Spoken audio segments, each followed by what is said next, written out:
पूजा पाठ करने के लिए कुछ जप यज्ञ के बारे में विशेष ध्यान देने की बातें हैं, जिसे कि आदमी जानता हुआ भी उसका त्रुटिवश उपयोग नहीं करता है। तो ये सदैव ध्यान रखने की चीज़ें हैं कि एक तो अगर आपको पूजा पाठ और जप करना है तो उसके लिए प्रातःकाल ब्रह्म मुहूर्त कहते हैं जिसे, और ये समय सबसे अच्छा होता है। 2 घंटे जब रात रह जाती है और सूरज निकलने का समय के 2 घंटे पहले का ये जो मुहूर्त होता है वो बहुत ही उत्तम काल होता है, उसे ब्रह्म मुहूर्त कहते हैं। जो सूर्योदय से 2 घंटे तक दिन चढ़ जाने के कारण प्रातःकाल तक पूजा पाठ का कार्य किया जा सकता है, और यह ब्रह्म मुहूर्त में करना सबसे अच्छा माना जाता है। जप के लिए कोई पवित्र और शुद्ध स्थान जहाँ पर गंदगी न हो उस पर चुनना चाहिए, और ये कोई मंदिर हो या तीर्थ स्थान हो, बगीचा हो, वहाँ पर पानी का जलाशय हो, और वो जहाँ एकांत स्थान हो और शुद्ध साफ सुथरा हो, वो जप के लिए सबसे अच्छा होता है। घर में करना हो तो कोई ऐसी जगह चुननी चाहिए जहाँ पर ज़्यादा डिस्टरबेंस और खटपट की आवाज़ ना होती हो। और शाम के समय अगर जप करना हो तो सूर्यास्त से 1 घंटे के बाद तक जप कर लेना चाहिए। रात्रि के समय या अन्य भागों में गायत्री मंत्र नहीं जपा जाता।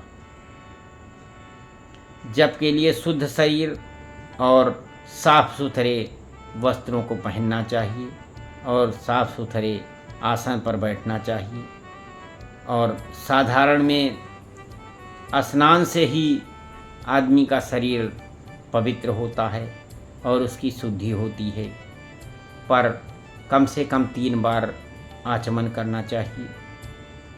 अगर कोई रोग हो या किसी प्रकार की कठिनाई हो तो, और या ऋतु जैसे मान लीजिए बहुत सर्दी हो गई, उसमें कोई बीमार है तो उसे नहा नहीं सकता, तो मुंह हाथ धो करके और वो आचमन करके और गीले कपड़े से शरीर पोंछ करके भी अपना जो है पूजा पाठ का काम कर सकता है।